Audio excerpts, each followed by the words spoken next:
Companies work really hard to get our products into people's hands, but we don't often work as hard or give as much of our time to get a Bible into people's hands. And so the need is enormous.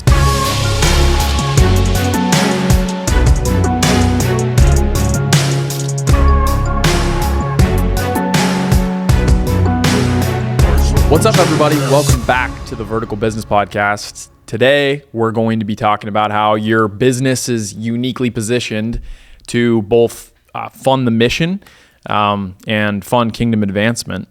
And this is an exciting topic for both Jeff and I because it's something that we're super passionate about. Frankly, one of the big reasons we decided to start podcasting, but also we're both currently and formerly business owners. Jeff has been giving out of his businesses for a long time, and I think you'll have a lot of good real world feedback and things to say about what you've personally done. I've just started a company called Vet Hero, so I'm really just diving in and figuring this out. But we're both super passionate. And then in addition to the podcast, we have Sparrow, which is the company we've started together. And for those of you that don't know what Sparrow is, just really briefly, it's not the point of the episode today, but it is the heart behind Sparrow. And so Sparrow, we do a couple of different things, but one of the main things we're doing is we have a portfolio of companies, and all of the companies in our portfolio our core purpose across all of those companies is to fund kingdom advancement. So something that we really are excited to talk about. So how you doing, man? Oh man, I'm doing good. I'm stoked for this one. Yeah. Stoked for this conversation because I love the why behind it. I want to talk about the why because there's definitely can be some misconception or some trepidation around giving out of your business. Some people may be like, well, I give it home, so why should I give out of my company? And maybe they might even think it's just downright irresponsible. Like, why would I want to take cash out of the entity that's feeding my face? So I love the why conversation around this because there is some really good stuff and some really good reasons to give out of your company and to commit your business to the kingdom, be a kingdom outpost. As you pointed out, we have some of this information out on our website too, which is GoSparrow.com. GoSparrow's SPEIRO. It's not the bird. Not the bird. It's Greek. So GoSparrow.com. You can check it out there too. So, but yeah, I'm excited to get into this one. Yeah. Likewise. Well, so speaking of the why, we've really got 3 points we want to drive home today, and so we'll start with the first. Yep. And the first why that we want to talk about is how big the need is. Yeah. So once again, why should I be giving out of my business? But also, why do you have a responsibility to be giving out of your business? I think this first point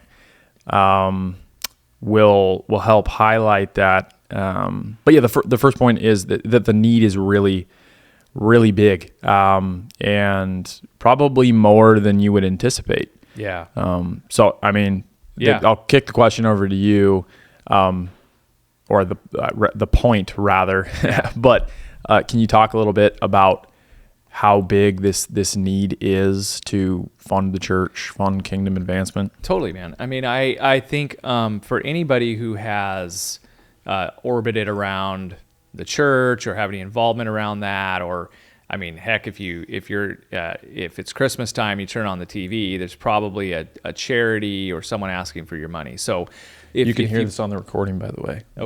Killing my cell phone here. Yeah, there you go. Yeah, the need is just huge, and the reality is compared to the business world, the business of church, the church world is massively underfunded.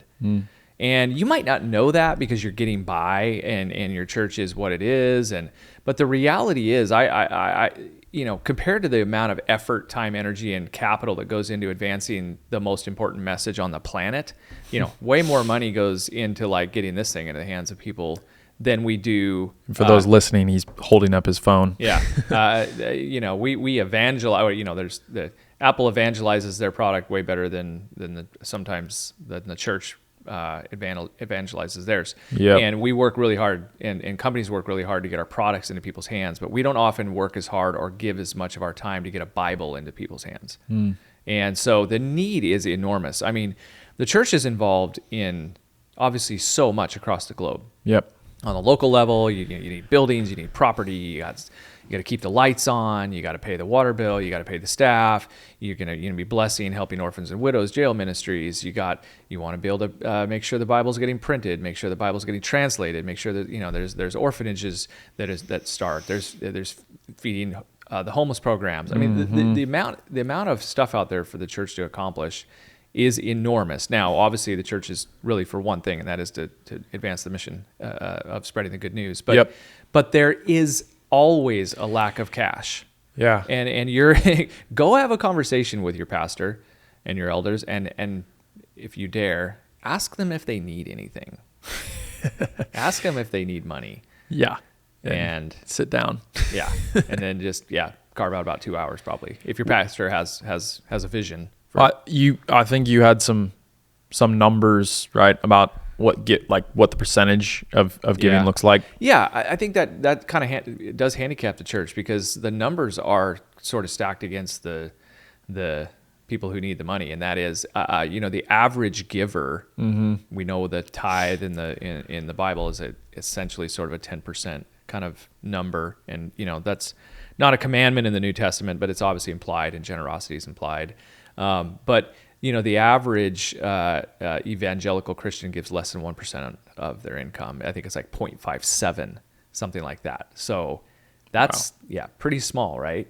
And then really of evangelical Christians, studies show that only 13% of them give, which blows my mind. But that's the study. That's what the data points to. Yeah, you hear that, and it's kind of amazing that the church is keeping its lights on. I mean, right. That seems like a shockingly low percentage. Yeah. And I find that super, in some ways, I find that extremely invigorating, or it gets me inspired, because if you have a business, you have resources, you don't feel like you're just another number. It feels like you really can make a difference. An impact. Yeah, there's that. Like if you're giving like 10%, you're actually standing out. You're like a superstar. Yeah, right. Well, especially out of your business. That's right. That's if you're giving 10% out of your personal, you're standing out clearly. Yeah. And if you're able to give it out of your business, the impact you can make is huge. So that's exciting. But also at the same time, it should be I think a wake up call for folks that have resources, especially those that have been blessed with and gifted the ability to own a business. It's in the world that we're living in, where the church is under attack. Yeah. And frankly, if you're not even a believer and you have a business, funny enough, at our church, we actually have a non-believer who's one of the biggest givers, I believe, to our church. And so, that should put a little fire in your belly. If you're a Christian and you own a business and you're listening to that stat, dude, look around at where the world is at and how hostile it is, frankly, towards the church. And once again, even if you're not a believer, just towards conservative values, just towards the mental health of our youth. I mean, the list could go on, and I don't want to get stuck on it too long, but like that should get you fired up. And if you're not giving and you're a business owner and you're a Christian, you should be hearing this, and you should be feeling like you're missing a portion of your responsibility. I mean, we're not here to guilt anybody, and that's between you and the Lord. But the reality is like, show me your wallet, and I'll show you what you care about. Right. And man, you bring up some really good stuff there, because it's the church is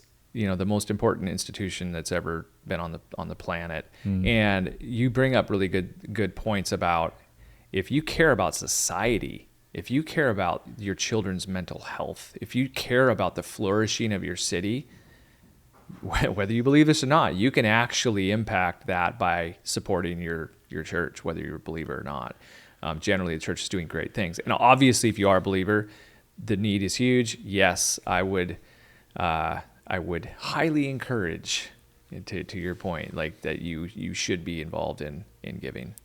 So the need's huge, and I think it's responsibility. I think it's responsibility we have as followers. Yeah, especially once again when the need exists. I mean, that's really when you should. Well, that's what men do, and that's what people of responsibility do. It's what people of character do. Mm-hmm. People of integrity do. They see a need and they don't just watch it. They see a need and they step up. Yep. Well, and business owners should in theory be the best at that, being right. Wanting to be leaders, right? So, okay, well, we've touched on point number 1. Number 2. Yep. You want to tee off on our second reason why? Yeah. So number 2 is kind of we're throwing it back to the Old Testament. This one's a more of a biblical. It's not a proof text, and I'm sure the masters of the guys with masters in theology might beat this up a little bit, but we don't care because it's a heart thing. It's an application that we've adopted and clung on to, and we feel like it's very relevant for giving out of your business. And that is the idea of first fruits. The first fruits imagery we get, and we go back to Deuteronomy 26 on this one. And what it is that God is telling the Israelites that, hey, when you get to the promised land, when you receive your portion of what I've promised you and what I'm doing to take care of you, out of joy, give out of your first fruits. And he makes that mandate. It's a command, but he's also a command to do it in joy. And he says, and they're reflecting on why is it in joy? How to do this in joy? And he says, look, I freed you from the bondage of slavery. I removed the shackles of condemnation and bondage that you were under. I took you through the seas through the waters of salvation, through the Red Sea. I took care of you in the desert for 40 years. So when you get your portion, your property, your land that's going to generate harvest and resources for you, give back to me. So we like to take that and say, that's a great imagery for every business owner who has received their portion of the American dream, their portion of what God has given them to provide for their family, their portion of a means to feed their kids and pay their mortgage. And in so doing, we think it's a great gesture. There's great imagery there in saying, okay, Lord, as an act of faith, as an act of obedience, we're going to drive a stake in the ground and say, this business is yours, and we're going to give out of our first fruits. And what's interesting is in Deuteronomy, it says, before you take any home, before you use any for personal gain, give out of it. Well, we love that. I can't think of anything that ties better to your business than that. It's like before you take any home, before you have personal gain, give out of your first fruits. And it's an act of faith, and it's an act of thankfulness to God. To give from the thing that actually feeds your family. So for you personally, touched at the beginning on how we've been doing this in our own companies. Yeah. I think you have probably the most complete story with legwork. So can you talk a little bit about like what that looked like? Well, what was your moment where you made this realization? Yeah. And what, I mean, yeah, just frankly, what kind of effect did it have on your business and your personal life and all the things following? Yeah. So when we, really when this whole doing business for the kingdom thing kind of landed on me was I was not saved, and we had one of the companies I've had is Legwork. We've exited that one since, but I was a non-believer, and frankly, the company was kind of a dumpster fire. We were like low on cash, and frankly, our values were off, and but we kind of hit rock bottom, and during that time, I was having a hard time in my marriage, and I actually ended up getting Jesus saved me during that time, and the lights started going on about I had my home spiritual life, if you will, and my church life and all that, and then I had my business, and I hadn't connected the dots there yet. I hadn't connected those two together, and I started realizing like why is my business not more focused on the kingdom? And so talked to my business partner at that time, Corey, longtime friend and business partner. And he was all in. And we said, hey, let's commit our business to the kingdom. We started giving out of that business, and we started giving talent. We would build websites for people. We would do things like shoebox gifting programs with our staff. We would give cash, and in fact, we were giving cash even before we were profitable. So that was really probably the place that we kind of launched this whole giving out of your business thing, and it really became, it stuck with us. We got so passionate about it because we saw what the Lord did with it. So yeah, it was really powerful, and it has been in many other situations with our other companies. Yeah, and you were. I'll highlight for those that don't know the Legwork story. Sort of alluded to it because you've had an exit, but it went from being a dumpster fire. Yeah. And when you reoriented your business around, well, and I was there because I'm Jeff's son, also for those of the viewers that don't know that.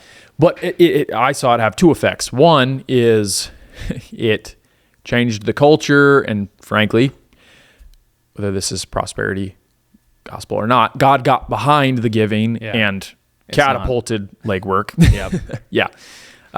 It's not. Yep. But also,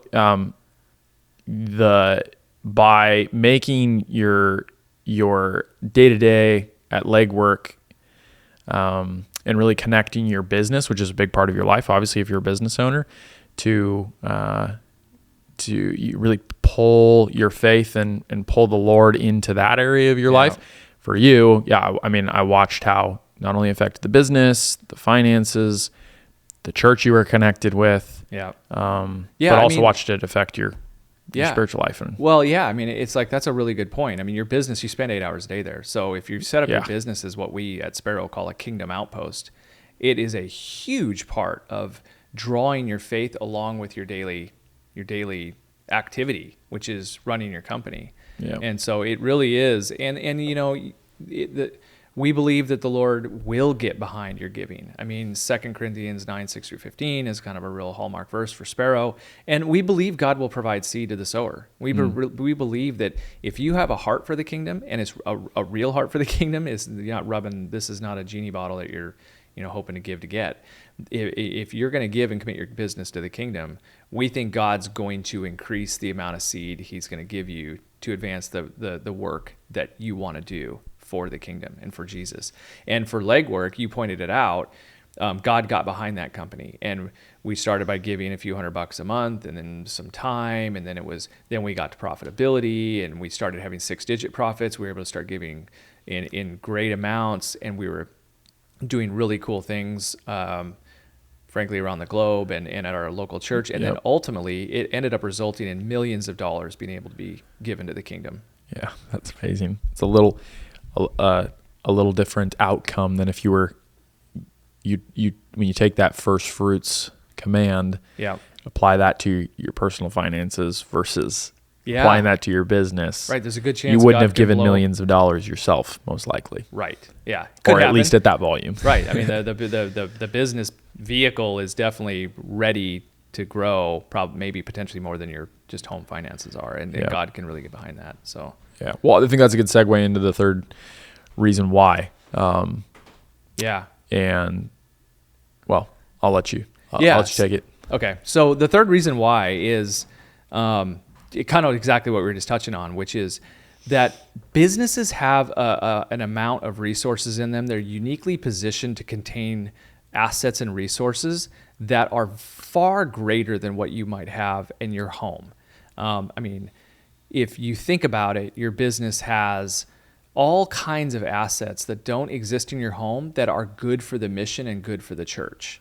I mean, if you have eyes to see it, you might have, you can offer printing. If you have a big printer, you can actually offer office space. We did that at Legwork. You can offer internet. You can offer expertise. I mean, we started building websites for churches because one of our departments was a web department. You're probably not going to build people websites out of your out of your home. I mean, you might, but we had a team. We had 7, 8, 9 website developers able to do that, and then of course cash. So businesses contain assets and resources that far exceed what's in the home. And we use there's a story about George Mueller, and if any of you are familiar with George Mueller, he was this like pillar of faith, and he's a fantastic example of how God would provide if you have enough faith. And he had an orphanage, and they were massively under-resourced, and frankly, were always in a state of dependency on God. Well, the really cool story in here that we tie to business is, and there's multiple, but we will key in on this one, is that George Mueller he's got 300 kids in the orphanage, and they literally have no food. So you got 300 mouths to feed. I'm sure there's some staff, and there's no food in the cupboard, and there's nothing in the fridge. So they're like, okay. So as an act of faith, George Mueller literally has them sit at the table, and there's nothing to eat. And he's That's some belief right there. Right. That's some pretty amazing belief. And so what happens is that they sit down, they pray, and they're expecting God to deliver. And lo and behold, out they hear a knock on the door. And outside, a milk delivery service one of their trucks had broken down.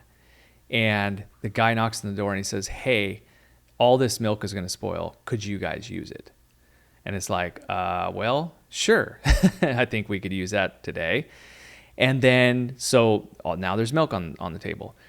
Secondly, a baker comes by and he says, hey, I just felt the Lord pressed upon my heart last night or early this morning that you guys might need food today. And he brings in enough bread to feed 300 kids. And where I'm going with this is if you think about it, those are businesses that provided for those kids. Those are resources and assets, or resources and food that are not going to exist inside a home. It's not going to be part of your personal assets. What's in your quiver at home of ways to help. Yep. They had to have dozens and dozens and dozens of gallons of milk, probably a few hundred loaves of bread. That is not going to come out of a personal residence. So a business has this unique amount of resources to provide, and that's just a great example of how a business can provide for the mission at the right time in ways that you can't do out of your personal stuff. Wow. Yeah. Yeah. That's a cool story. Yeah. Really cool story. Yeah. And cool application. Cause as we said at the beginning, your business is uniquely positioned, uniquely resourced to bless. Yeah. If you have eyes to see it. Yeah. If you have eyes to see it, it makes sense. You're operating so as to provide value to a group of people that are willing to pay you, hence your customers. Yeah. And you're doing that at scale. Right. Yeah. So, at scale. That's the big piece of it. Yeah. Yeah. Right. So you are uniquely positioned like no other to be able to bless people at scale. Yeah. And well, for instance, like we have a building project, an ongoing building project at our church, right, at Grace City, and it's been really cool to watch businesses step up. Guys that can do flooring, guys that can do plumbing, guys that provide siding or whatever. And it's like, this is not coming from within someone's personal repertoire or their skill set or their resources. These are businesses that have enough resources to actually impact a pretty large building project that we have going on. Yep. And so businesses can really be impactful, man. They can give if you see if you have eyes to see it. Yeah. Yeah. So that was one of the things that I wanted to ask you about legwork, but that's like some tangible examples. Yeah. Of ways that you were able to give, maybe when you're in a position like some of the listeners probably are, or like I have found myself where, okay, all of these whys, they excite you, they convict you, they whatever the case may be, you're fired up and you feel like you want to get behind it. You see the need. Yeah. But then you're like, well, I'm not, I don't have the resources in my business to make a difference. So you just use some really cool examples, I think, to like get people's, you're a landscaper and you just got started. Well, it's like you can You can you can get involved with the skill set that you have and the service you provide, the builders, all aspects of us putting up that building, roofers, people putting in floor, people donating materials. That's all awesome. Can you just provide some like examples of what you guys did at the beginning with labor? Because you touched already on the fact that it was a dumpster fire, and you decided to give your business to the Lord anyway, which is probably a position that a lot of the people listening find themselves at some level. I think that's a really good point. I think like that, to make sure that you understand that the timing, I'll get to your question, but that the timing is some people fall victim to thinking, well, when I have money, more money, which is a statement of that never ends. Right, that never ends. If I have more money, I'll give. When you're a millionaire, you'll look at billionaires and think you haven't made it yet. So. Yeah, exactly. So it's always it's always tomorrow when I'll give, and if I could make a little more money, I'll be able to fit that in. But the reality is like small businesses, it's a war, and quite often you don't have the cash you always want or need. Most businesses don't, and so it's really important that you understand that now is the time to give. And in fact, if you're struggling in your small business or in your business in general, that might be the best time to actually start giving. It might be the best time to turn your business over to the kingdom, because when your business is struggling, it can start to have this it can do weird things to your life. Your business can become an idol, because you start obsessing over it failing and what am I going to do? And it can start creating culture issues inside the company and create this toxicity. And the most freeing thing you can do when you're in that state is to shift your mindset into a state of generosity and actually start giving out of your company. Hey everybody, thanks for watching today's episode of the Vertical Business Podcast. If you like what you saw today, or you're just interested in all things business, hit that subscribe button down below, and don't forget to hit that notification bell. We normally release new episodes on Tuesdays and Thursdays, but you never know when we're going to have an out of sequence short. If you're not a YouTube subscriber, you can find us also on Spotify and Apple Music. You can hit us up there, as well as check us out on our website at gosparrow.com, where you can access extra content. You can sign up for our newsletter. Either way, we'll see you there.